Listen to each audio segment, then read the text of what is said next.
Este programa é uma produção independente e todo o conteúdo é de responsabilidade de seus idealizadores. A partir de agora, através do estúdio Giro Mix, programa Linha Aberta. Apresentação, Vander Luiz. E convidados com entrevistas e muita informação.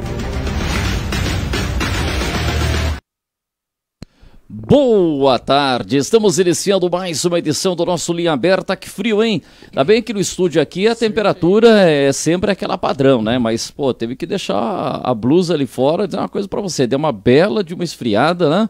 E nós vamos a partir de agora com mais uma edição do nosso Linha Aberta. Aliás, estamos aqui, peraí, abre essa praça aí.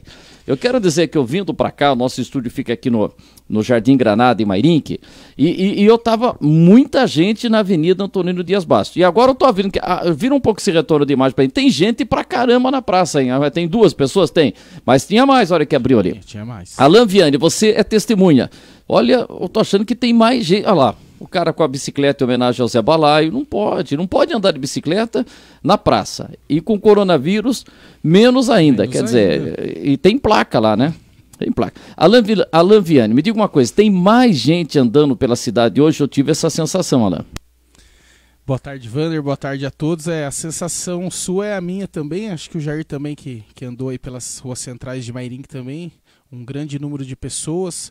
E hoje foi estipulado o uso de máscara em todo o estado, né? Mas pelo que a gente viu aí pelas ruas, muitas pessoas sem máscara, até umas crianças aqui brincando na rua, jogando bola, alguns sem máscaras também. Eu vi uma turminha jogando futebol ali. Quer dizer, criança, garotada, mas é criança, mas, né? Tem que ter as medidas de como segurança. fala um amigo meu, Zé do Nino, quando ele viu um dia o meu filho André foi lá na Corpus Christi, estava na praça e pisou no tapete lá, o Zé do Nino gritou, essa criança não tem mãe? Então, mais ou menos assim da criançada que está jogando bola na rua, mas deixa lá a criança, quer dizer, é mais ou menos isso, não sendo nenhum pensamento machista, mas essa criança não tem mãe? Essa criança não tem pai, né? Porque se tem, o que aconteceu lá na praça agora? Lotado mesmo de gente. Tem bastante gente na praça, hein? Daqui a pouco vai ter que passar a morte de novo lá. O zebra. Desde as 4 horas tá assim o movimento? Deixa eu sumir aqui, pra deixar mais aberto o ângulo aqui. Posso fazer a mágica? Então vamos lá. Tá lá. Deixa eu ver. Olha lá. Deixa eu ver. Tem 1, 2, 3, 4 pessoas. Pô, é impressão minha ou tem um cara dentro do jardinzinho lá? Não, tá do lado de fora, que é um formato ali, né? Dá uma rodada nas câmeras aí. Vamos ver se a gente vai pegar. Deixa eu ver. Olha aqui, ó. Gêmeas, o trabalho da mesma empresa, né? Ou são torcedoras do Flamengo. Ó, o rapaz andando aqui, entendeu? Com máscara, máscara, menos, né? tal. Mas tá uma movimentação maior realmente hoje. Tem uma outra câmera aí? Vamos ver essa daí. Ô louco, olha lá, de novo, mas são as mesmas pessoas, vai estar lá, as duas representantes do Flamengo. Ó, olha ali, 1, 2, 3, 4, 5, 6, 7, 8, 9. Ó. Tem bastante gente. Tem bastante gente, cara. Tem um sem máscara ali, inclusive tem aquele carro ali que... eu acho que ele mora ali na Galeria Pontes, né? Então, ali ele precisa entrar na garagem ali, tá vendo? Tá dando seta e tal. E não temos mais o nosso querido Ico, né? Faleceu o Ico, tá lá a banca do Ico. Deixa eu ver, aquele carro vai pra lá, vai entrar na garagem. Estamos de olho em todo mundo aí. Tem mais uma câmera aí? Vamos lá. Olha lá o rapaz dos Correios. O cara tá com frio, meteu... E não é o Donizete Carteiro não, hein? E o carteiro pra tá com frio andando na cidade inteira é porque tá frio mesmo, hein? Mas carteiro ou pega chuva ou pega sol. Aliás, vou dizer uma coisa pra você, feirante é um herói, né, cara? Feirante é um herói, porque ele... Aí já ficou um pouco mais tranquilo aí. Mas muita gente, hein? Você pode mandar até a sua mensagem pra gente aqui, dizendo se tem muita gente. Olha, só, vamos dar uma controlada aí, que tem muita gente aí. E depois o Cláudio Góes que vai... O Cláudio Góes está usando uma frase do Etelvino Nogueira. O Etelvino vai processar você, hein? Porque o Etelvino Nogueira é quando ele vai discursar lá na Câmara, lá, e às vezes ele pega e levanta uma questão. Mesmo sendo um vereador da base do prefeito, às vezes ele levanta uma questão e fala, eu voto aqui para minhas convicções e tal, mas esse detalhe aqui e tal. E ele fala assim, depois vão falar que eu sou chato. Né? E o Cláudio já as 2 vezes já falou assim, né? Depois vão falar que eu sou chato. Então, o Cláudio, você vai tomar um processo do Etelvino Nogueira, mas tá certo que o Cláudio tá reforçando. Ontem ele falou que ele tá parecendo o papagaio, né? Repetindo, mas tem que repetir mesmo. Olha, a coisa está muito séria. Tem hora até que a gente brinca um pouquinho aqui, mas para ver se as pessoas entendem, porque está muito sério. Infelizmente, a gente está tendo um aumento grande do número de mortes. Tem muita gente esperando que amanhã, quando vai ser anunciado o Plano São Paulo, por parte do governador João Dória, nós vamos ter flexibilização, nós vamos ter... Olha, poderíamos ter alguma coisa, mas eu acho difícil. Hoje na entrevista do Dr. German, ele disse que agora o pico do coronavírus é o interior de São Paulo. Estão migrando para cidades do interior, então a gente tem que tomar muito cuidado. Então, e amanhã eu acho que o Dória não vai... aquela expectativa que a gente tinha 2 semanas, nós vamos apresentar as regiões e tal. Eu acho que quem está esperando uma flexibilização, uma liberação maior, vamos aguardar, porque o Dória falou que ele vai tomar a informação com base na saúde, com base na ciência. Então, mas a gente está vivendo um momento muito preocupante, né? Muito preocupante. Vamos ver o que o Dória vai falar amanhã e a gente espera, né, que as autoridades falem a mesma língua, né? Porque não adianta o governador fala uma coisa, o presidente fala outra coisa, os prefeitos ficam ali no meio do caminho. Então, não é fácil. Mas a gente está precisando, nós vamos superar esse momento, mas a gente está numa fase bem complicada, muito crítica nesse momento, e não é alarmismo, que aí a gente recebe mensagem, mas está morrendo o mesmo número de pessoas que morreram no mesmo período. Não, infelizmente não, né? A gente está observando casos aí bem complicados, cidades como Manaus sofrendo muito, Fortaleza, Salvador, então a gente está... Rio de Janeiro, 100% situação... Não, e em meio a tudo isso que está acontecendo no Rio de Janeiro, tinha um cidadão que trabalhava lá na Secretaria de Saúde, que já foi exonerado e hoje foi preso. O cara estava comprando respirador com um valor absurdo e o pior de tudo, não estava entregando. Recebeu o dinheiro, vendeu caro e não entregando. Quer dizer, como é que pode, nesse momento em que a gente está vivendo uma situação muito difícil, e ainda ter malandro, né? E então, mais do que nunca, né, Alain, meus amigos, é a consciência, né? Esse apelo que a gente faz à consciência. Será que um cara desse, que vê numa situação dessa a possibilidade de ganhar dinheiro, quer dizer, é uma coisa... Quer dizer, olha, o cara, ele fabrica, ele vai ter o lucro, vai ter o ganho dele? Tudo bem, isso é uma coisa normal, mas superfaturar, quer dizer, não dá para imaginar. Eu acho que a consciência desse cara, não sei como é que vai ser um dia, porque é impressionante, cara, o que a gente está observando, né, Alain? As pessoas esperam uma brecha, alguma crise para tentar tirar proveito de algumas pessoas, e quem mais sofre nesses instantes é a população, que precisa de respiradores e alguns leitos, né? E às vezes o dinheiro é desviado por pessoas que nem essa que você acabou de mencionar. E outra coisa também, você falou de pessoas espertas, né? Aquelas que pensam que são espertas, porque estão levando vantagem, mas uma hora, olha, a gente espera que a gente possa ter aí uma solução para essas pessoas, né? Porque é impressionante. Mas diga o que você fala? Questão das pessoas querem dar uma desperta, acho que o Gui vai abrir pra gente. A gente publicou no site vanderluiz.com.br. O que você publicou lá? Web Rádio Giromix. Eu vi já, mas eu vou falar que eu não vi. O que foi que você publicou? Pastor bem conhecido aí pela gente que... Ele está vendendo uma semente por R$1.000 prometendo a cura do coronavírus. É uma coisa impressionante, né? Tem pessoas que acreditam. Quem que é ali? Pastor, é o pastor. Cobriu os noticiários aí do dia, né? Que é uma coisa absurda, ao meu modo de ver. Tem pessoas que acreditam, né? Mas, para mim, é uma... Como você disse, estão tirando proveito, às vezes, de uma coisa que é a coisa mais pura da pessoa, que é a fé, né? O Gui vai abrir pra gente ali, tem até um vídeo dele falando. A gente respeita o credo, pastor. A crença de todo o pastor, mas é só uma informação. O Valdemiro Santiago está vendendo a semente de feijão abençoada para curar o coronavírus, a Covid-19. Mas quanto tempo tem esse vídeo? É curtinho? É curtinho. Põe um pouco aí. Poxa, eu respeito muito todas as religiões, respeito o pastor Valdemiro. Olha... Você não tem tomara a Deus que, olha, se fosse, mas... Se fosse verdade. Olha, não... Porque pelos testes aí entra a ciência, né, Wander? Às vezes, questão de vírus, bactéria, vacinas, remédios, é a ciência, né? Então, às vezes, as pessoas brincam com a fé das pessoas. Tem que ter muita responsabilidade nesse momento, né?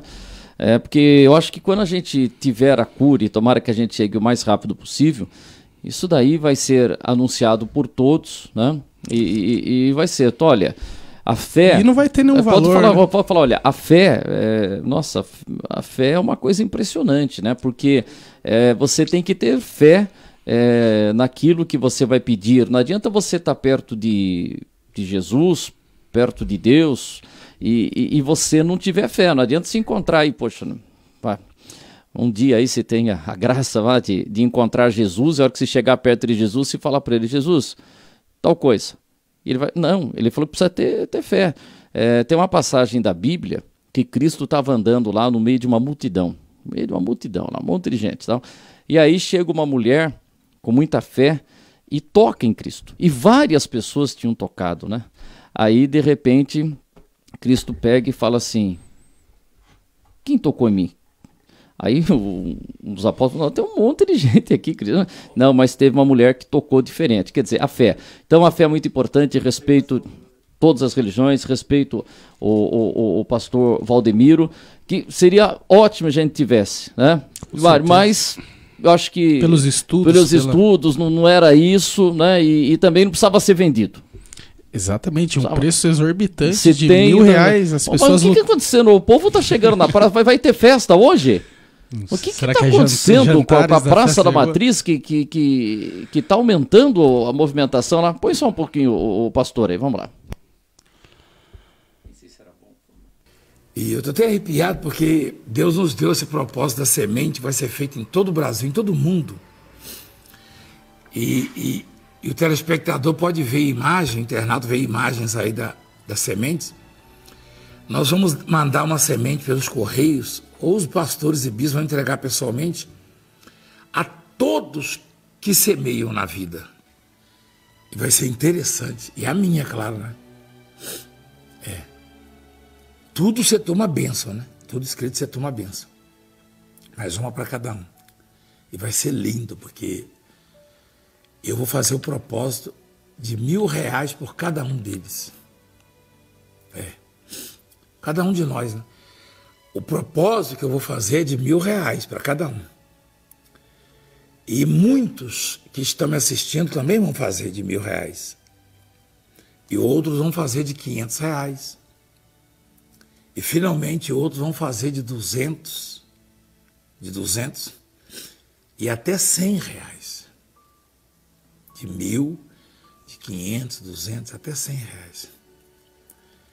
A semente, de acordo com a sua sementeira, né? Tem muita gente que pode semear 1.000, não é verdade? E outros 500, enfim, até mais, quem quiser.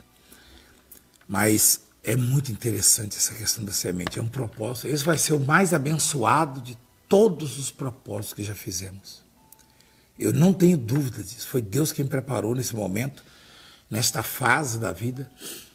E você pode receber uma semente para você, para o seu marido, para os seus filhos, uma para cada um também. Fazer um propósito para cada um. Ou para você, para sua esposa, no caso do marido, né? Fazer um propósito, uma semente, plantar uma para a sua loja, para o seu comércio, para a sua empresa, para um projeto que você tem. O nome do propósito é Semente Se Tu Uma Bênção. Se Tu Uma Bênção. Manda o comprovante do depósito, da oferta de 1.000 que você vai fazer, ou de 500, ou de 200, tá? A participação, eu repito mais uma vez, eu tenho muito respeito pelo pastor Valdemiro Santiago, por todas as igrejas, mas tá aí, até os outros veículos de comunicação estão repercutindo também isso daí. Por exemplo, tem uma aqui da revista, acho que é da Isto É, mas tem Correio Brasiliense, tem vários, que o líder da Igreja Mundial do Poder de Deus, pastor Valdemiro Santiago, gravou um vídeo em que vende sementes com a promessa de curar a Covid-19. Na gravação, o pastor fala do suposto benefício de uma planta e pede o propósito de R$1.000 por ela. Tá feito o registro aí, e olha, que a semente possa ter a cura, mas precisaria ter.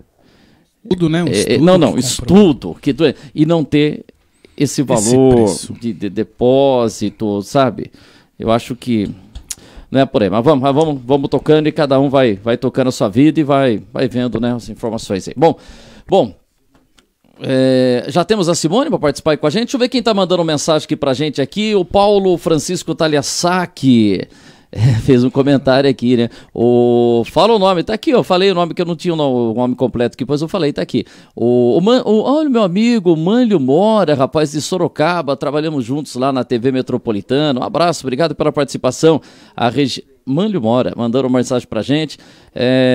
O Carlos Alberto Polino aqui falando que não é hora de intrigas políticas, de pessoas se aproveitarem da situação. Em alguns países em guerra foi necessário o povo se unir para alcançar o objetivo. Esse vírus mostra que é preciso ter foco. Tá aí, obrigado pela participação. Tá aqui o Paulo Francisco Alessandro dizendo que é o fim da picada. O Rafael Brandão também comentando. Tá, obrigado às pessoas que estão mandando mensagem aí. Mas vamos fazer o seguinte aqui, vamos com a participação inicial dos nossos colunistas aqui, vamos começar com a Simone Júdica. A Simone, que é o terceiro programa que ela está sendo a primeira da fila. Tudo bem, primeiro as damas e tal, mas você está sendo sempre na abertura do programa, hein, Simone? O Guilherme aqui que está fazendo a produção do programa, está sempre você colocando você em primeiro aí. Tudo bem, Simone? Boa tarde. Boa tarde, Wander. Boa tarde, Guilherme. Com um agradecimento especial, então, pelo privilégio de me colocar em primeiro lugar aqui, mas isso não significa de modo algum que os nossos outros amigos comentaristas estão em segundo ou terceiro plano. É só uma questão de organização e de gentileza, né, de vocês. É isso aí, questão de organização e gentileza. E as damas. É isso aí. Isso me fez lembrar a história do meu amigo português, que o Ari Toledo contava, que quando ele ia assistir uma comédia, ele sempre sentava na última fila, né? Porque quem ri por último ri melhor, né? É isso aí. Bom. E os primeiros também serão os últimos, e os últimos serão os primeiros. Então é só uma questão aqui de ajuste da organização aí do programa, e diversas vezes também eu já fiquei em segundo lugar, já fiquei em terceiro, já não houve tempo de que eu participasse, mas não há problema. O importante é que nós possamos sempre trazer as informações, conversar com os nossos ouvintes internautas. E falando dos nossos ouvintes internautas, eu vi que o nosso amigo Paulo Francisco Taliasaki está aqui deixando um abraço para mim nos comentários, e eu quero deixar um abraço especial para ele, porque eu vi que hoje é aniversário dele. Então fica um abraço especial pelo aniversário do nosso amigo Paulo Francisco Taliasaki, com os nossos votos de muitas felicidades no novo ano de vida que está começando. É isso aí, aproveitando a oportunidade dessa crônica social, eu quero também mandar um abraço muito especial a um casal que hoje está completando 60 anos de uma feliz união. Mostra aí o casal que está com... De 60 anos é bodas o quê? 50 é ouro, 60... Diamante. É que foi aqui a nossa amiga recentemente, a Didi, com o nosso amigo lá do Correio. A amiga dona Didi com o senhor Fernando completaram as bodas de diamante. Eu tive oportunidade em 2 ocasiões apenas da minha vida em participar de um evento desses, que é raro. Quando os nossos amigos Augusta e Sinésio de Paula Santos completaram 60 anos de casados, eu tive a honra de ser convidada, e depois, agora no final do ano, em dezembro do ano passado, também nossos amigos Didi e Fernando também completaram os 60 anos de casados. Eu tive a oportunidade de ir. E é muito emocionante, claro, porque é uma raridade. E deixa eu mostrar aqui o casal que está completando hoje 60 anos de uma feliz união. Seu querido, seu Genival Nunes e a dona... Agora... Dona Leila, na hora falhou, Dona Leila, desculpa, fiquei emocionado. A Dona Leila, professora, a Dona Leila foi sua professora ou não? Ela foi professora da minha esposa, Márcia.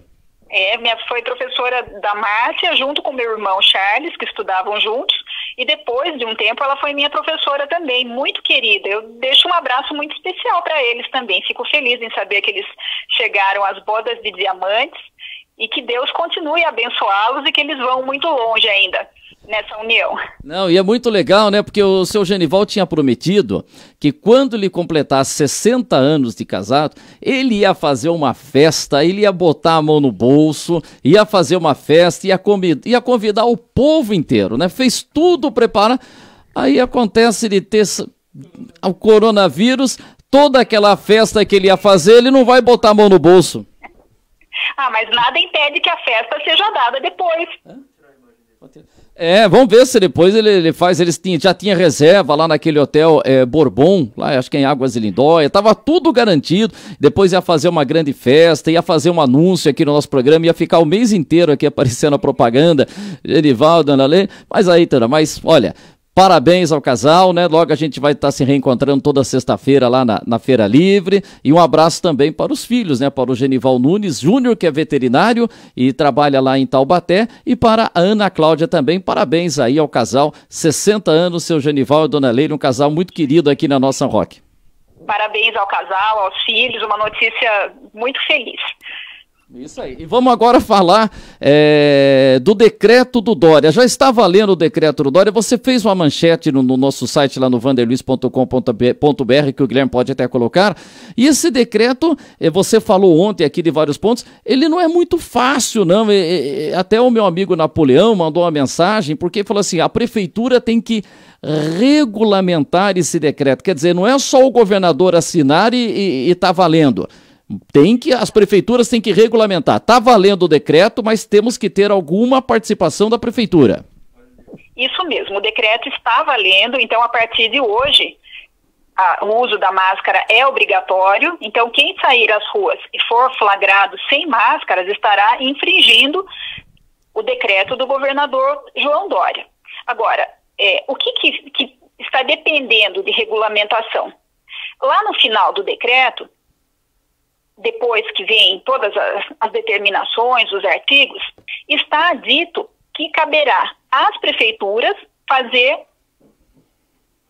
Alô? Oi, pode falar, Simone. Oi, desculpa, achei que eu houvesse caído. Diz o seguinte, que as atribuições de fiscalização, elas serão delegadas aos municípios, ou seja, essa fiscalização, essa atividade fiscalizatória ficará a cargo do município. O governo do estado não vai disponibilizar fiscais para percorrerem os municípios para fazerem toda essa averiguação, se as pessoas estão cumprindo ou não o decreto. Então, cada município vai estabelecer o seu regulamento em relação a isso. Até saiu um decreto do município de São Paulo, assinado pelo prefeito Bruno Covas, em que ele atribui à Polícia Militar essa obrigação de fiscalizar, e já está dando um problema ali, porque o governador disse que não é obrigação da Polícia Militar fazer isso.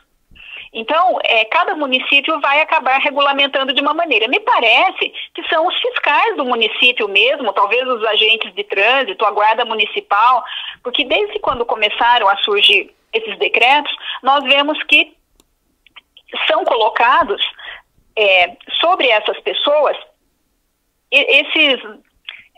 são colocadas, né, melhor dizendo, essa obrigação de fiscalizar.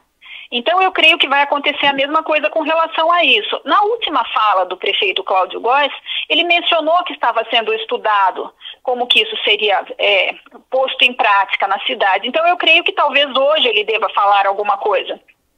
Essa expectativa, então atenção, então é bom o seguinte, o decreto está valendo, entrou hoje, está valendo, existe só esse detalhe para acertar aí essa parte com relação às prefeituras, e eu tenho certeza lá que o doutor Rafael Bonino, lá com todo o departamento jurídico da Prefeitura de São Roque, já está tomando as devidas providências, mas eu quero dar um recado para você. É o seguinte, olha, use a máscara. Evite, é isso que a gente tem que falar. Se está faltando uma questão burocrática para a gente ter uma definição ali e tal, deixa isso do lado. Olha, a sua consciência vale mais do que qualquer decreto. Vamos seguir as determinações, que é mais importante, e aí essa questão burocrática aí, que teremos muitas questões burocráticas depois que a gente passar esse momento, né? Aí a gente vai ver isso lá na frente. O importante é a consciência e usar a máscara, Simone. Não, com certeza, Wander, você falou tudo, porque todas as pessoas já estão cansadas de ouvir essa história, que é importante usar a máscara, que é imprescindível agora usar a máscara. Então, ninguém tem que ficar esperando uma regulamentação, porque o decreto ele já está valendo. E nada impede que um fiscal da prefeitura, um guarda municipal, ou mesmo um policial militar, pare uma pessoa na rua ou em algum estabelecimento, se ela estiver sem máscara, e faça a advertência. Talvez não haja ainda no momento uma autuação oficial, Mas eu creio que talvez a partir de amanhã isso já vai estar acontecendo em São Roque, ou talvez até já tenha acontecido hoje. Nós não sabemos tudo o que aconteceu pela cidade nesta quinta-feira. E um outro ponto interessante, Wander, é essa questão dos crimes. Eu até fiquei pensando, porque a gente acaba lendo todas essas leis, esses decretos, tudo isso, e é inevitável até colocar o nosso ofício do dia a dia também na interpretação. Assim como você vê uma situação, um fato, você tem aquele olhar do jornalista. Então, quando eu vejo essas coisas, eu tenho, além do olhar da cronista, o olhar da advogada. E é interessante, por exemplo, uma das regras do direito fala que qualquer pessoa pode dar voz de prisão numa situação de flagrante delito. Então, como o decreto faz referência ao Código Penal, será que não surgirão esse tipo de situações em que alguém vendo uma pessoa sem máscara até procure chamar ali a polícia, uma autoridade para tentar levar a pessoa presa? Nós não sabemos ainda o que vai acontecer. Até porque, num primeiro momento, também as coisas estão tranquilas. Mas nós não sabemos como que vai ser o andar dessa carruagem. Se as pessoas não vão começar até a se desentender por causa disso, alguém sem máscara, talvez confrontado, responda mal. Tudo isso ainda pode acontecer. Não, é o mais importante de tudo que a gente tem aí, eu repito, a conscientização, usar a máscara, que a gente, olha, não precisasse ter o decreto, olha, que a gente não precisasse ter tanta coisa na lei, tantas leis, que não fosse obrigado a ter a lei dizendo que a pessoa tem que respeitar a velocidade, porque se todo mundo, dentro de uma consciência, olha, entendesse, olha, a velocidade máxima que eu vou usar, tal, seria bom que se a gente não precisasse ter tantas leis e que a consciência funcionasse, né, Simone? Seria o mundo ideal, mas é que infelizmente as pessoas desrespeitam mesmo as leis, as pessoas não têm consciência, as pessoas não se preocupam muitas vezes consigo mesmas e menos ainda com os outros. Então são necessárias todas essas determinações, e até mesmo com essas imposições de penalidade de multa, de multas altas, né? Nós comentamos ontem, e isso está explicado também lá na matéria que eu fiz, de R$ 276 a R$ 276 mil interdição de estabelecimentos, e não só interdição de estabelecimentos, mas até interdição de veículos. Então, por exemplo, um veículo em que um ônibus em que haja pessoas sem máscaras, esse ônibus poderá ser interditado, poderá ser apreendido. Então, é uma situação bastante complicada, né? Ter que se chegar a tudo isso. Vamos torcer para que em São Roque tudo transcorra de maneira pacífica, e eu creio que essa ênfase que o prefeito Cláudio Góes vem dando já no uso da máscara há bastante tempo também vai colaborar, eu creio, para que as pessoas tenham essa consciência, independentemente do decreto. Eu acho que o decreto do governo do estado veio para reforçar alguma coisa que já era mais do que sabida. Uhum. Ok, Simone, podemos fechar esse assunto decreto e a gente pode falar daquele assunto que a gente falou ontem, que o seu irmão, que dá aula num colégio lá em São Paulo e teve uma conferência lá com o Davi Wippe? Isso, podemos. Então, o meu irmão, ele é professor de História, o professor Charles, que foi aluno da dona Leila, que completa as bodas de diamante hoje, estudou com a sua esposa Márcia. Ele é professor de História no colégio em São Paulo, e durante esta semana foram feitas algumas atividades relacionadas ao incentivo dos estudantes na busca da profissão que mais seja adequada ao perfil de cada um deles. Então é comum haver isso nas escolas, essas semanas das profissões, em que vão profissionais de várias áreas fazer palestras para os alunos. E já estava combinada há muito tempo, desde antes da pandemia, que a palestra da área de medicina fosse proferida pelo Dr. Davi Wippe.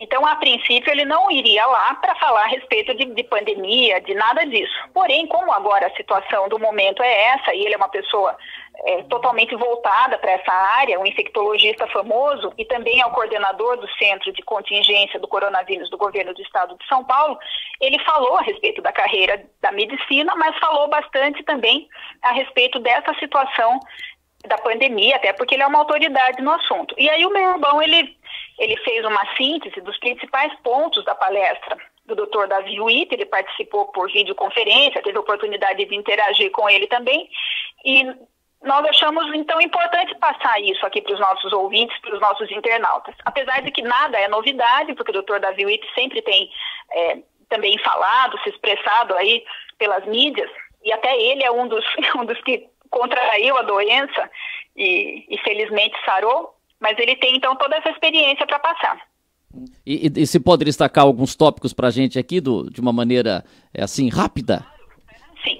Então, o que ele falou, em síntese, é o seguinte, que a pandemia realmente vai durar por um tempo expressivo, que a perspectiva, a princípio, é de que se chegue a um bom remédio, a um remédio útil para tratar os doentes. E isso talvez ocorra, por volta de um período de 1 ano. Já a vacina deve demorar mais de 1 ano, porque se chegar a uma vacina realmente eficaz, é uma coisa muito complexa. E que a vida normal, que nós chamamos, né, normal, ela somente ocorrerá após o advento dessa vacina ou após 80% da população estar imunizada naturalmente, que é aquela imunização por meio do contágio. As pessoas vão ficando doentes, vão sarando, e se for confirmado que a pessoa que teve a Covid-19 não voltará a ter, então essa pessoa é considerada imunizada, mas precisaria 80% da população estar imunizada para que houvesse sossego, sem tranquilidade no retorno da vida social como nós tínhamos antes da pandemia. E diz que ele enfatizou muito, Wander, a questão do isolamento. Ele foi muito enfático a falar que o isolamento é a única solução a curto prazo para conter esses picos de contágio.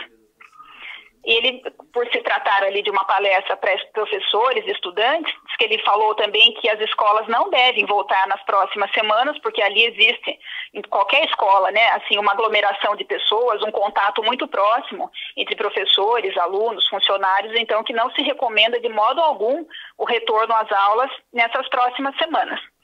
Ainda com relação à vacina, às pesquisas, ele destacou que os 4 países onde as pesquisas estão mais avançadas são a China, a Alemanha, Israel e Suíça. Outro ponto que ele destacou também foi a grande relevância que o SUS, né, o Sistema Único de Saúde, tem no tratamento dos pacientes. Principalmente porque no Brasil a minoria das pessoas possui planos de saúde. E disse também que o isolamento abaixo de 50% resolve pouco, enfatizou muito que as pessoas precisam ficar em casa, que o isolamento hoje é a melhor das opções para a contenção aí da doença. E por fim, que as decisões do governo do estado de São Paulo estão seguindo rigorosamente os critérios técnicos e são articuladas pelas áreas da saúde, economia e até da área da educação em conjunto.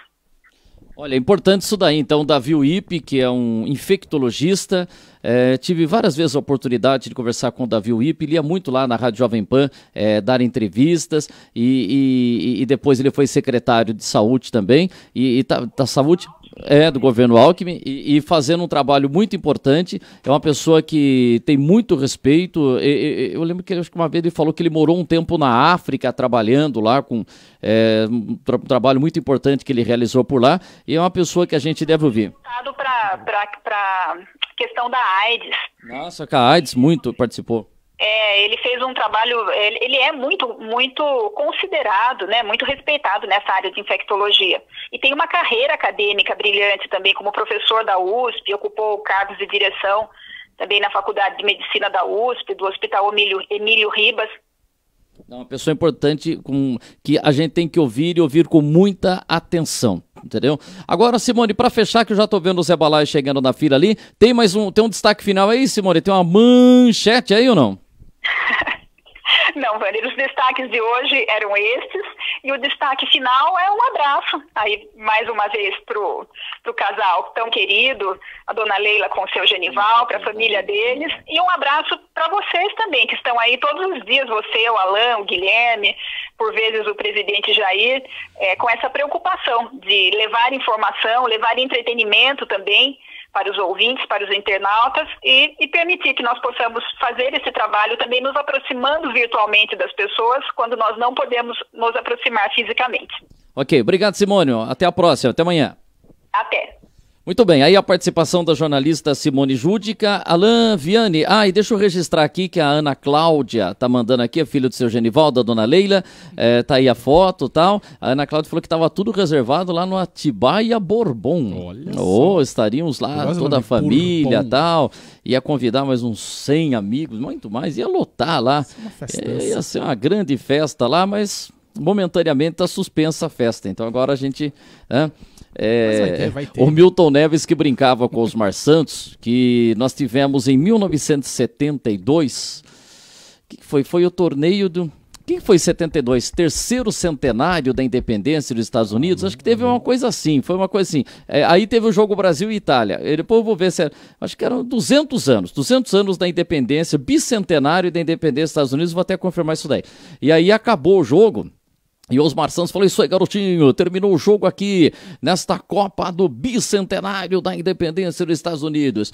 Até o próximo bicentenário. Pô, Osmar, mas... Isso daí, o Milton brincava muito com o Osmar, falou isso, até o próximo bicentenário. O torneio bicentenário foi em 1976. 76, o Brasil ganhou da Itália, né? Isso, exatamente. E o Milton campeão brincava Brasil, vice-campeão? Itália. Não. Quem foi? Inglaterra.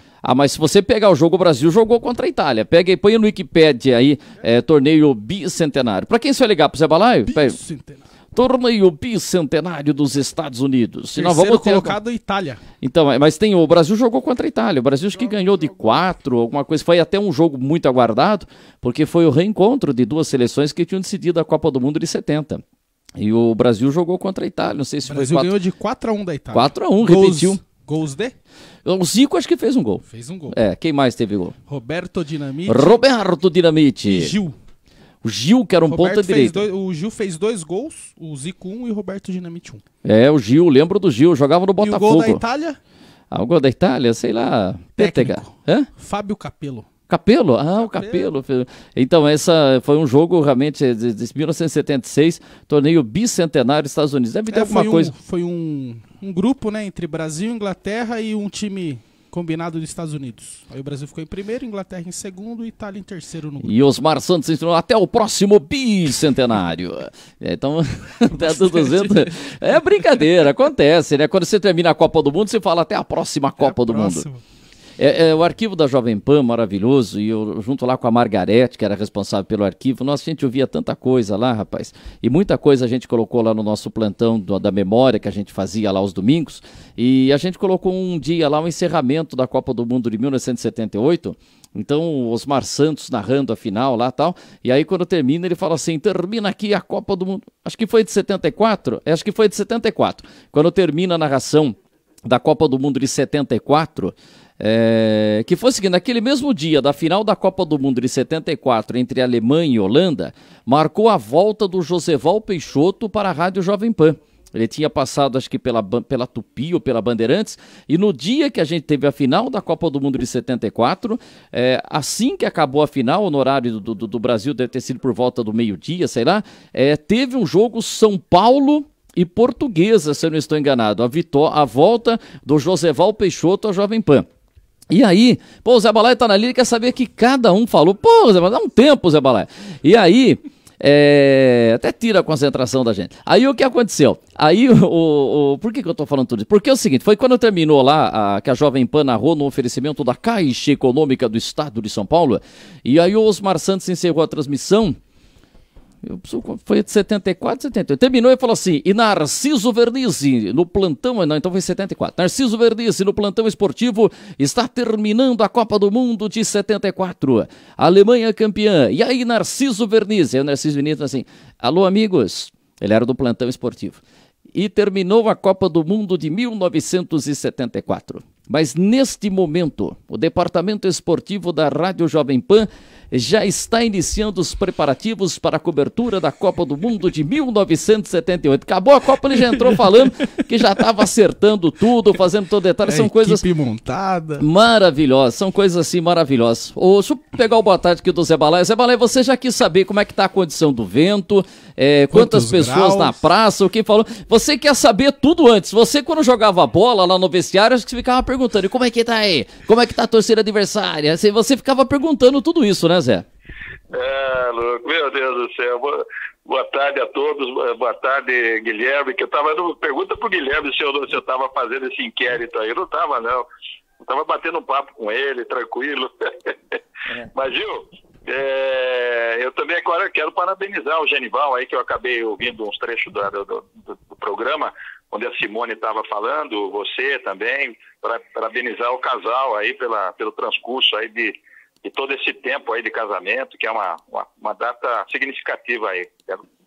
É isso aí. E pena que ele ia fazer aquela festona pra gente aí, foi salvo pelo coronavírus. O cara ia meter a mão no bolso, Zé. Agora ele tá gastando pra ficar em casa e tal, tá gastando também. É isso aí. Mas, Zé Balaio, o que você tem aí? Eu brinquei aqui da Copa do Mundo de 74, depois teve esse torneio bicentenário lá nos Estados Unidos e tal. Você se lembra bem da Copa de 74, que o Brasil foi eliminado pela Holanda numa quarta-feira à tarde? Lembro. Eu lembro, puxa vida, o lance, o Brasil jogou de azul, né, naquele dia? Não, eu acho que isso, jogou de azul e calção branco, verdade, é isso mesmo. É que a minha televisão era preto e branco, né? Jogou com a camisa escura. Não, jogou de azul e eu me lembro daquele timaço da Holanda também, né, porra? Não era difícil. E o Brasil já estava aí com um time que não conseguiu fazer a renovação. 70 foi o auge, né? E o nosso Pelé parou, podia ter continuado e tal. O Rivelino era a grande esperança, mas também já estava lá com seus 30 e poucos anos. Então, mas eu me lembro, eu sempre fui aficionado pelo futebol, né?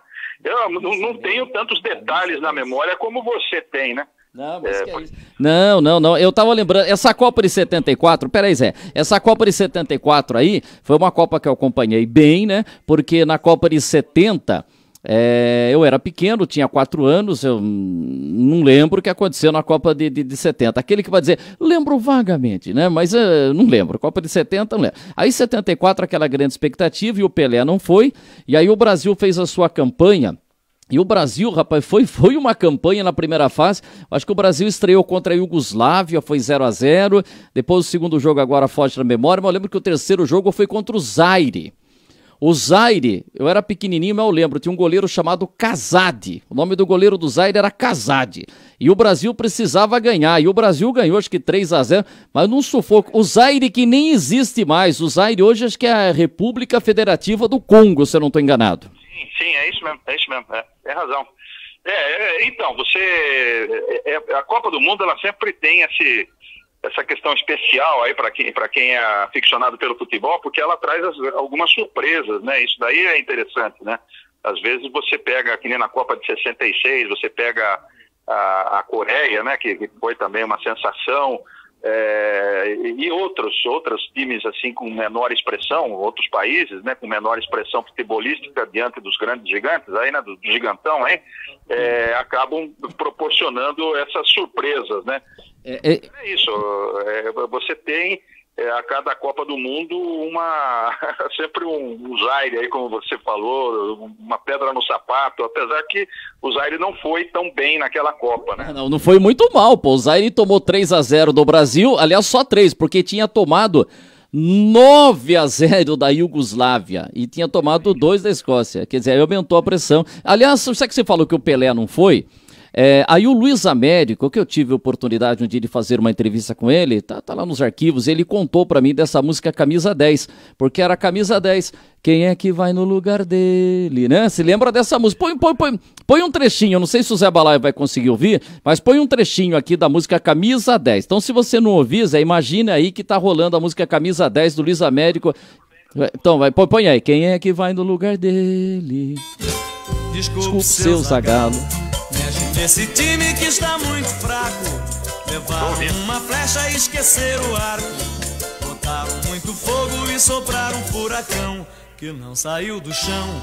Desculpe, seu Zagallo, puseram uma palhinha na sua fogueira, e se não fosse a força desse pau Pereira, comiam frango assado lá na jaula do leão. Mas não tem nada não, cuidado, seu Zagallo, o garoto do parque está muito nervoso, e esse meio campo fica perigoso. Parece que desliza nesse vai não vai, quando não cai. É camisa camisa 10 na seleção. Você conheceu bem o Luiz América? 10 é a camisa dele. Quem é que vai no lugar dele? Muito bom, pode ir baixando, olha aí. E outros que ele vai falando, o Palinha, era o Palinha, que depois jogou no Corinthians, o Leão, se não fosse a força desse tal Pereiro. É muito legal essa música do Luiz América. Eu tive um dia a oportunidade de fazer uma entrevista com ele, e ele contou toda essa música, viu? Eu tenho nos arquivos, a Jovem Pan tem no arquivo também, isso aí foi muito legal. Luiz Américo, cara, que é de Santos, querido Luiz Américo. Então, eu fiquei legal, eu não sabia que você tinha tido esse papo com ele. Eu gosto muito do Luiz Américo, eu acho um compositor muito legal, assim, um cara muito bacana mesmo. Eu não sabia, depois, se você puder recuperar essa entrevista aí... Vou recuperar. Não, vamos recuperar sim. Foi bom. Ô Zé, foi legal a gente ter falado dessa Copa de 74 aí. A gente, nesse momento saudosista aí, né? A gente falar, e o Rivelino estava nessa Copa. E eu me lembro muito bem, o Brasil perdeu. Eu me lembro muito bem que o Brasil jogou contra a Holanda, 1974. Pode levantar aí, foi numa quarta-feira. Porque antes do jogo, eu fui com a minha mãe na novena do Perpétuo Socorro, que começou lá no bairro do Cambará, lá na casa da Dona Degonda, e depois, em 74, já era realizada na Igreja da Matriz. Não sei se é realizada até hoje, mas começou lá no Cambará, na casa da Dona Degonda, aí passou a ser realizada toda quarta-feira, na Igreja da Matriz de São Roque, a novena de Nossa Senhora do Perpétuo Socorro. E antes do jogo do Brasil contra a Holanda, primeiro eu fui rezar. Eu fui na novena e quando cheguei em casa, meu pai estava assistindo esse jogo, ao lado de alguns amigos taxistas lá do ponto que ele trabalhava, acho que Varte Lambreta, toda aquela turma lá, e eu lembro que o Brasil perdeu esse jogo. Eu lembro desse dia, rapaz, pedi para Nossa Senhora do Perpétuo Socorro, mas não deu certo, viu? Ela também tinha que a Holanda jogava melhor, pô. Que tinha do lado da Holanda, tinha um tal de Cruyff aí, que jogava pouco, né, meu? Puta, aquilo aí do cara... Não, Cracaço, foi ele que foi... Ele foi a grande estrela do jogo e da Copa também, né? A Holanda chegou sempre batendo na porta dos campeonatos mundiais e das Copas do Mundo. Viu? O Alain Vianney aqui, viu, Zé? O Alain Vianney aqui, ele tá falando, esse time da Holanda era bom, tinha o Van Basten. Não! Ele é bom, tinha o Gullit. Não! Esses caras são tudo novinhos, pô. Ele tá chutando aqui, não acerta um, pô. Mas é o Cruyff, que foi falecido recentemente também, um cracaço, um craque de bola, que barbaridade. E vou falar um detalhe do Cruyff. O Cruyff é o seguinte, né? Cara a cara com o Leão, praticamente. Eu tô me lembrando do lance, assim. Então, peraí, Zé. Agora é o seguinte, o Cruyff é o seguinte, e ele era um cara politicamente também, muito importante e tal, e pra você ter uma ideia, eu tô pedindo aqui pro Guilherme separar o Cruyff Copa do Mundo de 74 e vai pegar aqui, não sei se é a camisa da seleção da Holanda, preste atenção, a Holanda usava a camisa da Adidas, a famosa marca das 3 listas, ou das 3 listras. E se você reparar nas fotos da Holanda, a Copa de 74 Cruyff, a camisa do Cruyff, ela não tinha 3 listas, porque ele não concordava. A camisa do Cruyff tem 2 listas, porque ele não concordava com a questão, acho que econômica lá. Então, imagine hoje isso, hein? Que você tem uma série de terminações. A camisa do Cruyff na Copa de 74 não tem 3 listas da Adidas, tem apenas 2 porque ele não concordava. Você vê que coisa? Mas eu posso fazer... Pode, pra fechar pode. Pra puxar alguma coisa que você jogou. Olha lá, pera, ó, tá mostrando lá uma do Cruyff, tá vendo lá? A camisa dele só tem 2 listras. E você pode ver que esse time adversário aí tem 3, tá vendo? Tá vendo? Você pode pegar, se você pegar Holanda Copa 74 e tiver a foto, a dele só tem 2 listas. Eu lembro disso, viu, Zé? Porque eu li. Mas viu? Na TV preto e branco a gente não conseguia ver nada disso, pô. Depois a gente foi lendo. Você estava falando que antes da partida você estava numa novena com a sua mãe na casa da Dona Aldegonda. É o seguinte, não era na Aldegonda, eu lembro, era o seguinte, eu falo Dona Degonda, mas o certo é Aldegonda, né? Porque é o seguinte, ela morava ao lado da garagem de ônibus ali do Cambará da Aviação Souza ali. E ela morava ali, tinha uma entradinha, ela morava ali. Eu acho que essa propriedade hoje é do Alexandre Veterinário. E eu até falei para Alexandre, nesse pedaço que é a sua propriedade ali, põe uma imagem de Nossa Senhora do Perpétuo Socorro, porque a dona Degonda fazia a novena na casa dela. E vamos dizer o seguinte, a novena ganhou importância, a dona Degonda já faleceu há muitos anos, e passou a ser realizada na Igreja da Matriz de São Roque. Deve estar lá no livro do tombo esse registro. Me fale, como que era o nome dela, Zé Balaio?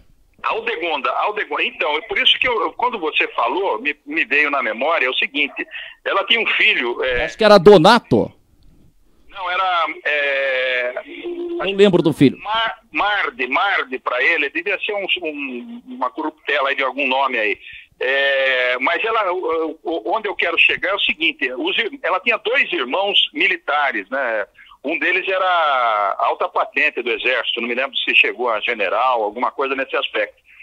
E ele, um dos irmãos, os 2 militares, mas o que tinha patente maior, foi o que intermediou assim, aquela situação toda da prisão do meu pai, da prisão do Mário Luiz e de outros, né?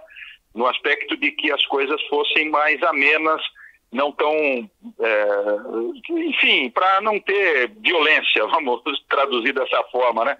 E foi ele que, por conhecer o meu pai ali no armazém, a irmã sendo cliente ali, freguesa do armazém, né? E meu tio Joaquim tinha amizade com ele e conversou, e ele fez essa, digamos assim, essa pacificação, né? Para que ao se entregarem à polícia, né, não tivesse nenhuma violência, né? Então você me fez recordar quando você citou a dona Aldegonda. Eu me lembro, era uma senhora assim, de estatura baixa, né, mais moreninha. E nossa, você me puxou na memória essa situação. Meu tio Joaquim era muito amigo desse irmão dela que foi assim, de uma verdade, um intermediário nessa questão toda do golpe de 64, né? É verdade. Olha, Zé, e se você conseguir depois, uma hora eu gostaria de ter mais informações aí, porque a gente falava da dona Degonda, né? De ter conseguido, né, a devoção que ela tinha por Nossa Senhora do Perpétuo Socorro, na casa dela ali, reunia várias pessoas na quarta-feira, e essa novena depois passou para a Igreja da Matriz de São Roque e acaba ficando meio esquecido aí, mas quem é fiel, devoto de Nossa Senhora do Perpétuo Socorro, tinha até o livrinho de Nossa Senhora do Perpétuo Socorro, minha mãe deve ter lá, e nesse livrinho eu lembro que tinha gozado, né? A gente tem uma coisa, quando começaram a falar em globalização, esse negócio que a gente está fazendo hoje aqui, que o mundo inteiro pode acompanhar, eu lembro que tinha um livrinho da Nossa Senhora do Perpétuo Socorro, que tinha o mundo, né? Tinha o globo terrestre, redondo, né? Círculo. Eu não estava no livrinho lá, né? Estava no livrinho. Aí, e tinha... Que não é, né, meu?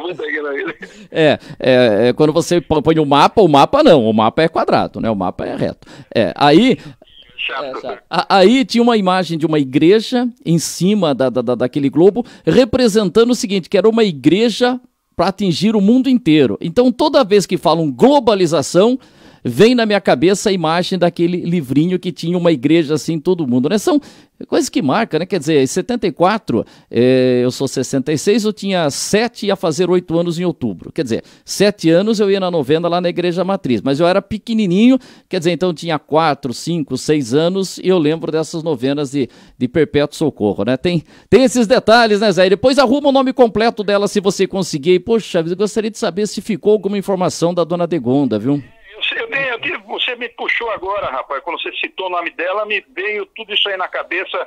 Eu vou procurar ver de alguma forma, minhas tias talvez, porque possivelmente elas também frequentassem essas novenas. Eu vou perguntar para minha tia Marta ou a minha tia Flora, qualquer uma delas. A Mercedes morava fora, mas eu vou perguntar para minha tia Marta para ver se ela se recorda do nome completo e se tem algum parente que a gente possa contatar.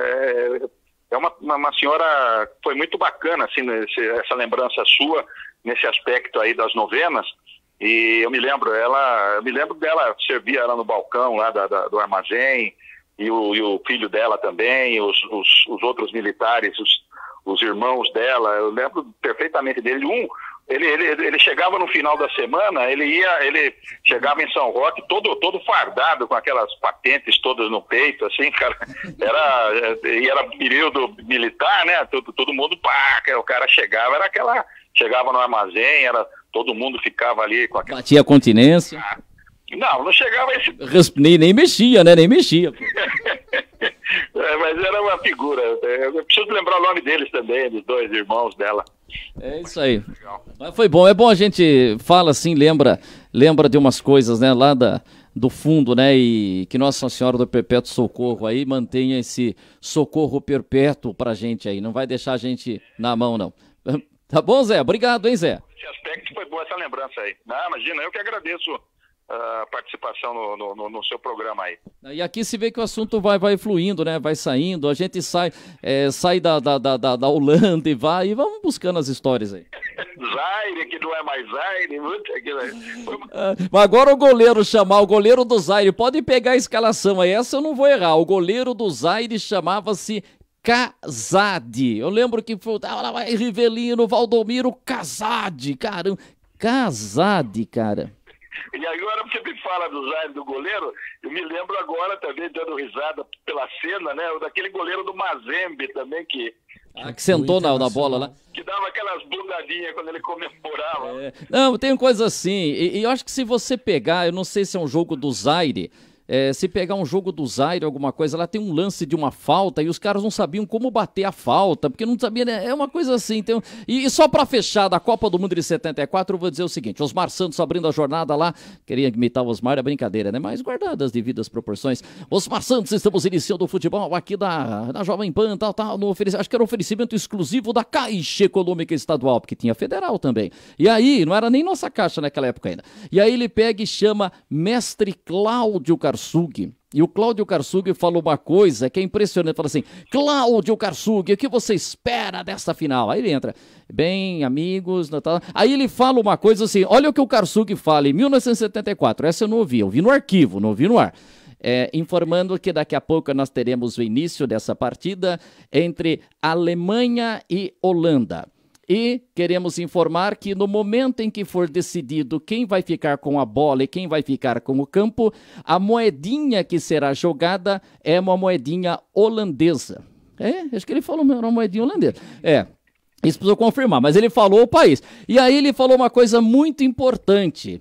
Atenção, se esse jogo terminar empatado, o regulamento da FIFA prevê que será realizada uma nova partida na terça-feira. Então, quer dizer, na Copa do Mundo de 74 não tinha prorrogação e pênalti, entendeu? Que nós tivemos a primeira final com prorrogação e pênalti, a de 94. Mas se 94 estivesse valendo o regulamento de 74, Brasil e Itália voltariam a campo na terça-feira.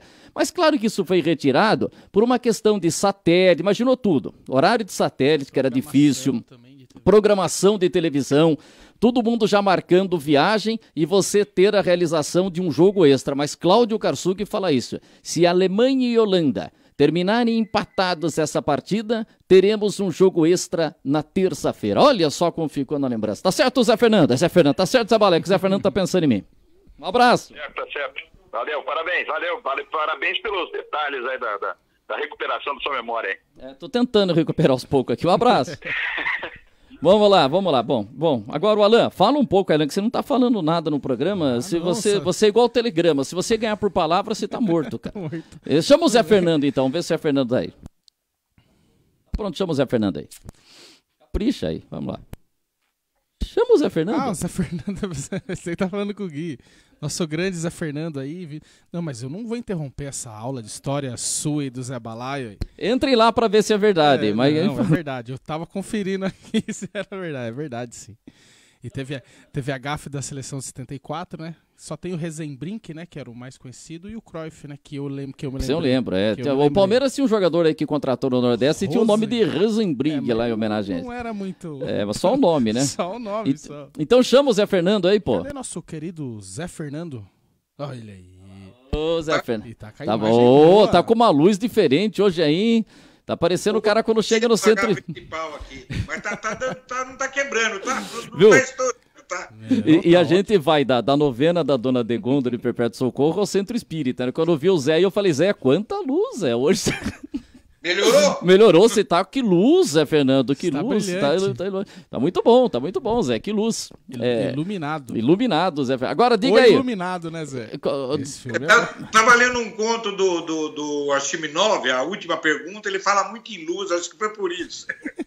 Boa. Conto de quem? Eu leio, como é que chama o cara? Isaac Asimov fez Eu e o Robô. O mais famoso dele, virou filme e tudo. Mas ele era um cientista, contista, muito... Existem contos espetaculares. Ele, inclusive esse, se chama A Última Pergunta. A última pergunta. Muito legal. Que foi traduzido para a linguagem popular como saideira. Saideira, exato. Ele só percorre 1 trilhão de anos nesse conto. Olha só.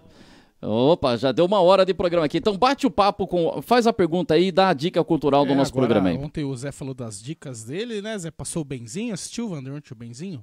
Posso falar do Benzinho? Pode, claro. Eu assisti o filme Benzinho. E aí... Você assistiu o Benzinho ontem, ô Zé Fernando? Não, ontem não. Mas você já assistiu o filme, né? Você assistiu o filme. Você sabe o que me chamou a atenção do filme? Eu tô aqui pegando aqui pra que eu não erre o nome da pessoa aqui. Coisa antiga eu lembro, coisa que eu li ontem eu não lembro. Então foi o seguinte, ó. No livro de ontem, deixa eu só pegar o nome aqui do homem aqui direitinho. Tá aqui. Não, no filme de ontem, não sei se você lembra que o pai do menino lá, ele era um sonhador, né? Ele tinha lá a papelaria e aí... Ele vai em determinado momento com a esposa naquela Kombi velha dele e ele chega no lugar e fala assim, aqui nesse local nós vamos fazer aqui uma pista de esqui, nós vamos recuperar essa pista de esqui. E a hora que ele mostra uma foto assim, tem a foto de 2 esquiadores frente a frente de uma estrutura de metal e quando eu vi aquilo eu falei, opa, isso é igualzinho de São Roque. E aí, depois que acabou o filme, eu fui pegar todas as informações. Então é o seguinte, no filme, que foi gravado lá em Petrópolis, né? O que eles fizeram? Mostraram essa pista de esqui. E qual a ligação dessa pista de esqui de Petrópolis com a pista de esqui de São Roque? Até mandei uma mensagem agora pro Roque de Esqui, ele retornou aqui para mim, daqui a pouco eu vou ouvir aqui. É que quem trouxe a pista de esqui para São Roque foi o senhor Davi Santini. E o Davi Santini, ele fez uma pista, ele gostava, ele esquiava. E queria não só ter um empreendimento turístico, mas ele queria divulgação do esqui. Então ele montou uma pista de esqui lá em Garibaldi, aí ele montou uma pista de esqui em São Roque, montou uma pista de esqui em Petrópolis e a ideia dele era fazer uma pista de esqui lá em Recife, onde ele morou. E aí quando eu vi isso, daí me chamou a atenção que mostrou nesse filme essa antiga pista de esqui lá de Petrópolis, que está desativada.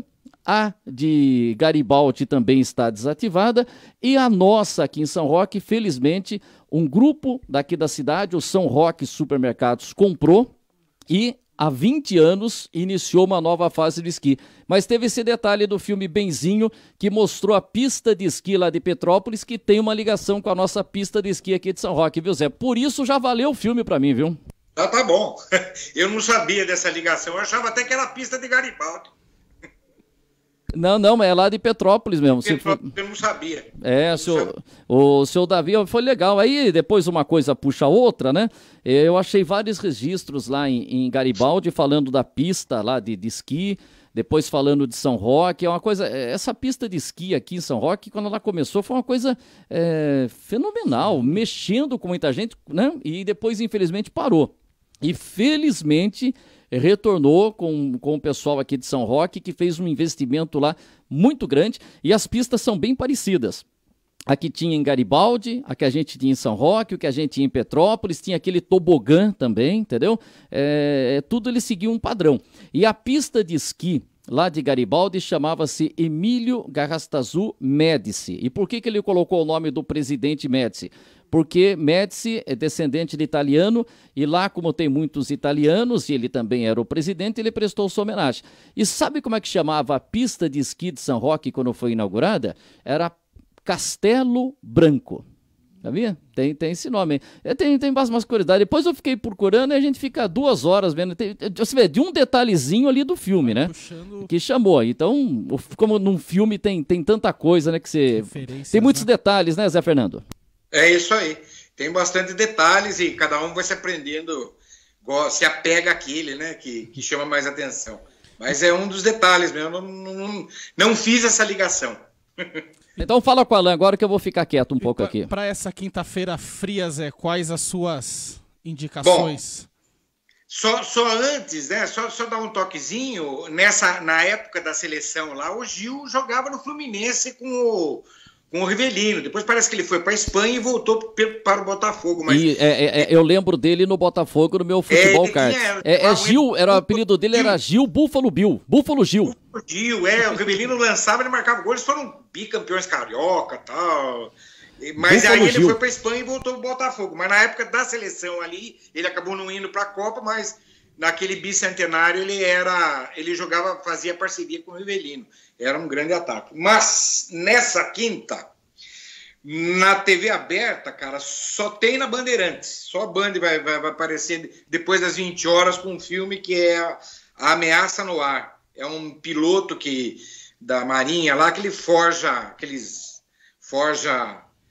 a própria morte, né? E depois ele começa a trabalhar para um traficante, tem todas as confusões. O filme é que aquele Ice-T, ele é rapper, é ator também, ele é conhecido muito, é uma série que a Fox Life que passa, ela tem 20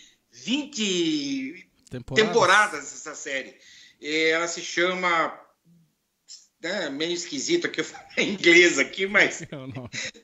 Ela se chama Law, Order e Order.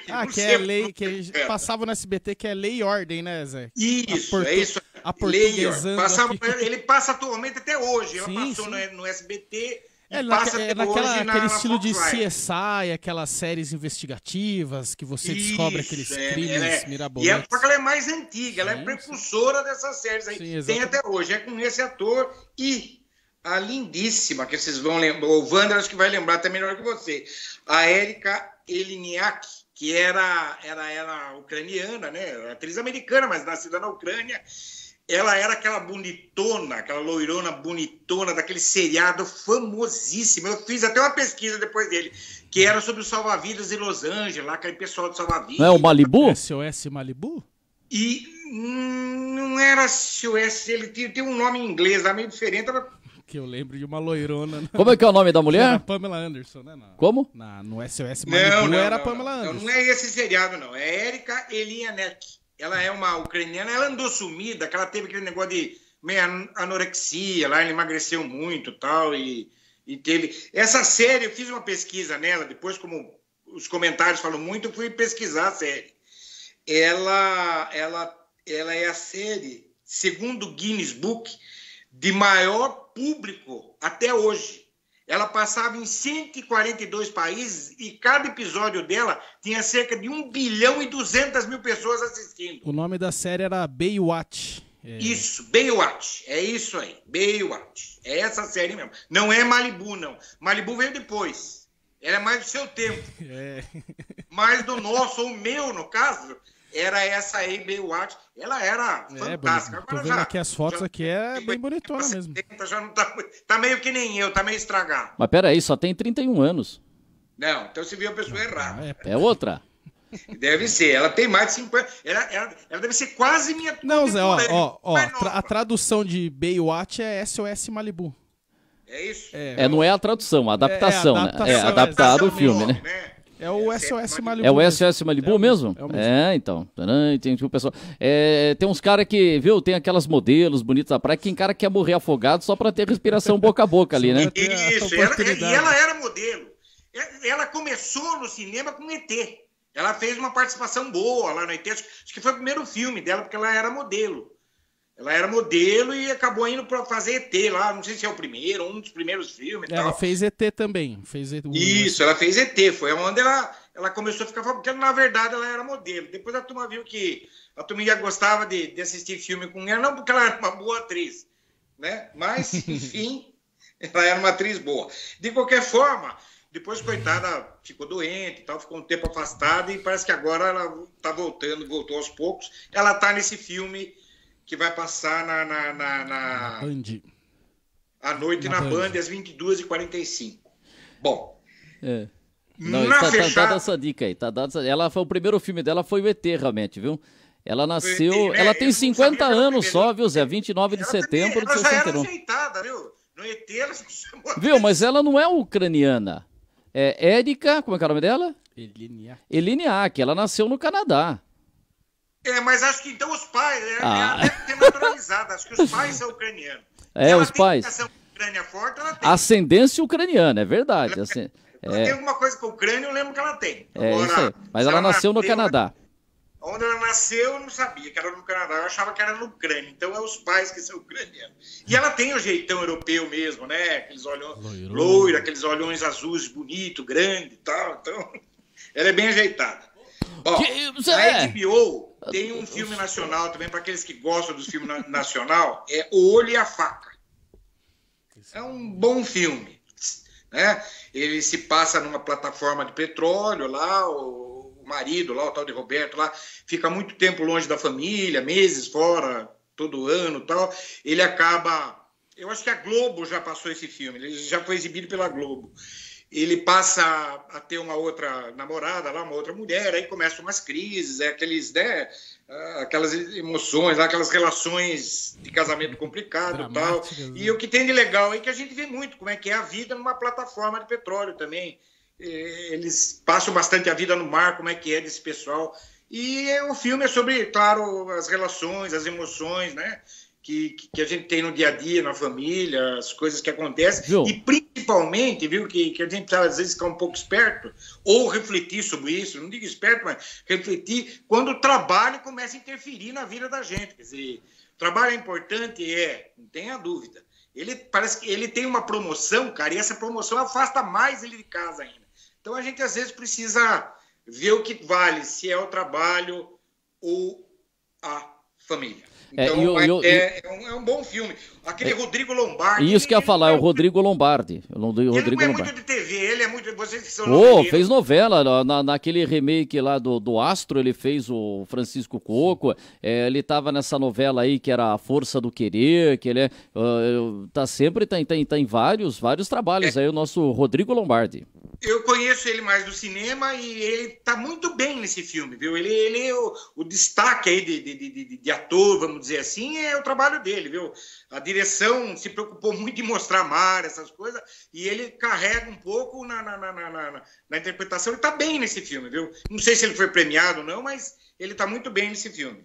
Legal. Vale a pena. Bom, eu gosto, não sei se todos gostam, é a minha dica aí. Agora, como tá ruim de filme hoje, eu andei pesquisando tudo, desde cedo eu tô dando uma olhada aí, viu? Como hoje tá ruim de filme, então para quem tem a Netflix, se quiser assistir,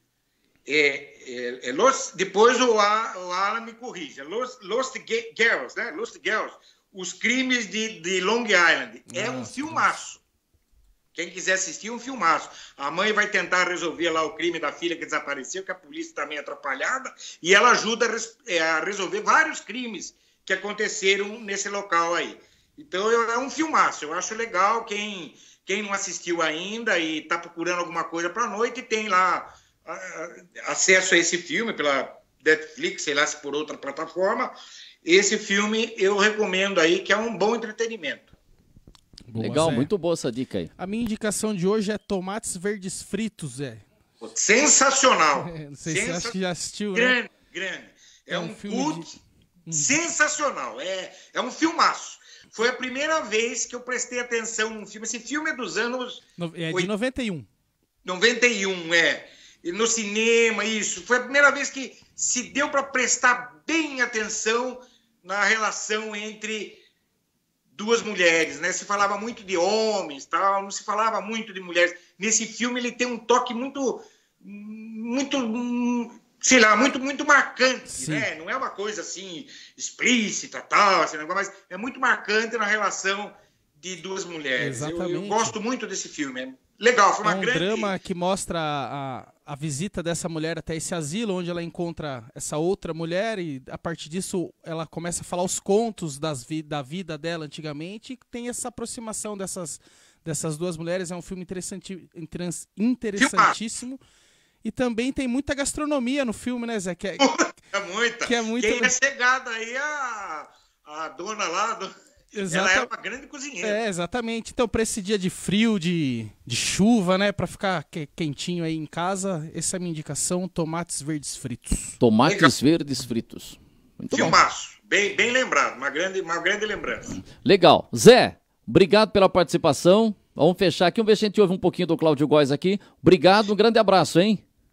Grande abraço. Valeu, Zé. Um abração do meu primo lá em Peruíbe, que é aniversário dele hoje. Um abraço.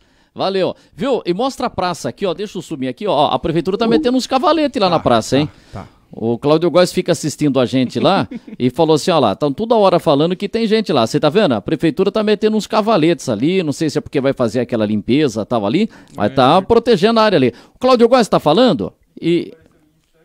Há instantes ao vivo, né? Como é que tá? Não vai aparecer, não sei se vai dar pra gente pegar um trechinho do Cláudio Góes. Deixa eu fazer um registro aqui, eu recebi uma informação e amanhã a gente vai fazer uma entrevista aqui nesse sentido. A escola do SESI 400, que tem o nome de Gumercindo Góes, o avô do prefeito Cláudio Góes, seu Gumercindo, que tanto ouvia as nossas transmissões de futebol.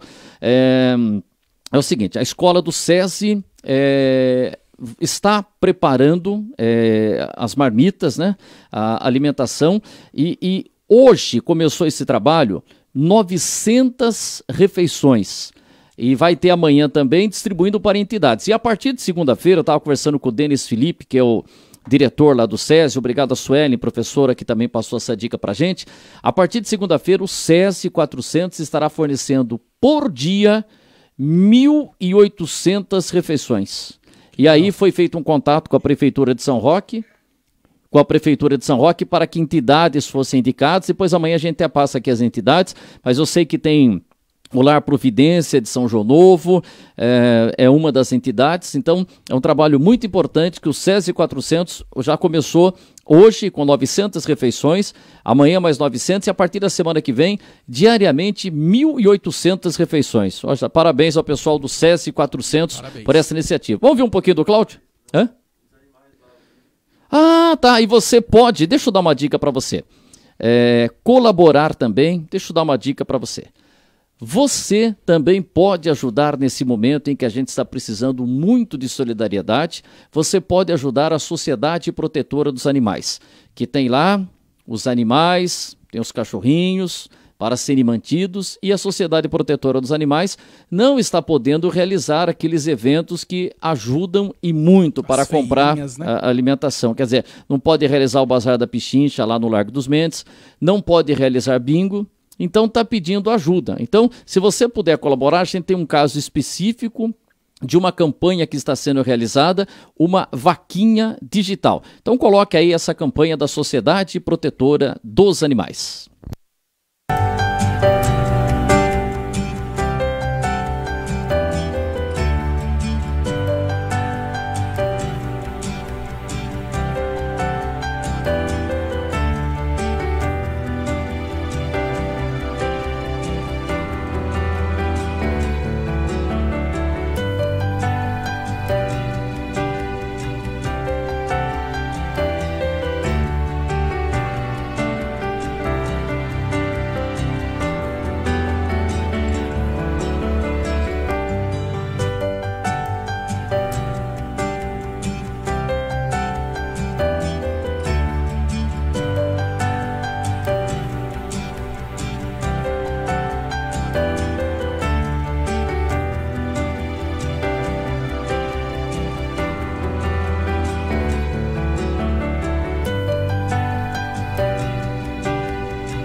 Muito bem, você pode colaborar com a Sociedade Protetora dos Animais, tá bom? Tá feito o recado aí.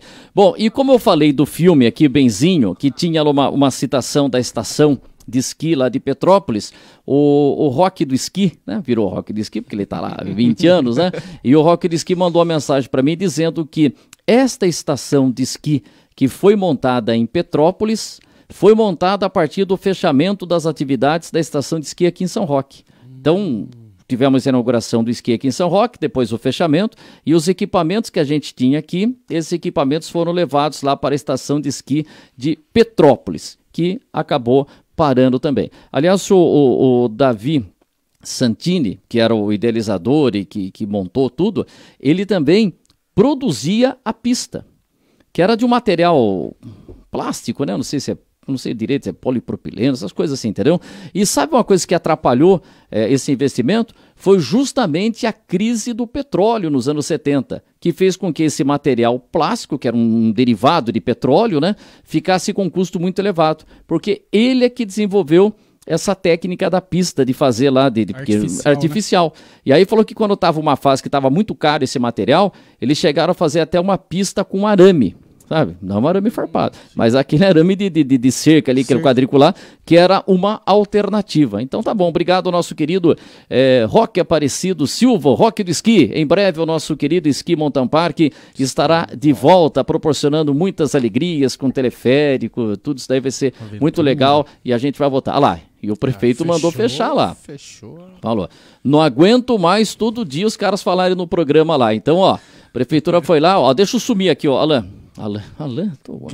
Guilherme, ó, vou sumir, ó, ao meu comando. Ah lá, a prefeitura meteu lá uma proteção. Porque a hora que a gente abriu o programa tinha gente demais. Sentado, né? Tinha gente demais. E o pessoal lá da prefeitura já detectou essa situação. Se vê. Vamos ver quanto, ó, daqui a pouco vai ter que vai estourar aquela... Vamos respeitar, gente, vamos respeitar. Casa, tá aí, só aí que ela colocou e naquela outra que tem o formato de coração. Nessa aí mesmo. Não, essa não é, que tem forma de coração, essa aqui, não é? Olha lá, ela vai atualizar a imagem. Não, mas essa imagem é ao vivo? Ah, ele zebrou a do meio lá. Ela zebrou, então, zebrou do meio, os caras vieram pra cá. Mas acho que o caminhão da prefeitura tá lá ainda. Roda a imagem, vamos zebrar essa aí também. Roda lá, vamos ver. Pô, os caras vieram tudo pra cá. Então, vamos ver essa imagem. Agora baixou, né? Baixou um nevoeiro agora. Então, não, tá ok. Mas você vê, a prefeitura fechou ali o centrinho. Olha lá, é que recupera a última imagem, né? Nossa, tem bastante gente, né? Tem muita gente sentada ali, ó. 6 pessoas. Isso é uma aglomeração, né? Porra! E vamos ver do outro lado ali se tem mais gente. Olha lá, e tá ali o carro do trânsito da prefeitura ali, ó. Eles não têm o poder de fiscalizar, a guarda municipal, colocar as pessoas, orientar, não fiquem aqui, vambora. Lá Precisa também que os funcionários se empenhem também nessa fiscalização, né? Então a prefeitura fechou ali, vai orientando e é importante que as pessoas colaborem. Inclusive a área de lazer lá do Bandeirantes, né? A área de lazer José Ribeiro da Silva, professor José Antônio Ribeiro da Silva, ela foi fechada agora com grade, como tinha anunciado o prefeito, e ela tem portões agora, e agora está fechado ali o acesso, porque o pessoal cortava caminho por ali, e cortar caminho tudo bem, mas que tinha muita gente, tinha personal trainer, estava dando aula lá, tem cara que já montou a academia, né? E o pessoal ficava correndo, então também teve que ser fechado lá na Avenida Bandeirantes. Legal? Vamos fechar então? Obrigado, Guilherme, obrigado Alain. Amanhã a gente volta com mais uma edição aqui do... Marília Olímpia. Estamos fazendo contato aí, estamos fazendo contato com o empresário, a negociação aí, e amanhã nós teremos aqui, aliás, amanhã vamos falar do Sebrae também, o Sebrae que está organizando cursos, né? São ações, como eles costumam chamar, para os empreendedores de São Roque região. A gente vai falar desse assunto também. Valeu, pessoal, um grande abraço, até amanhã. Este programa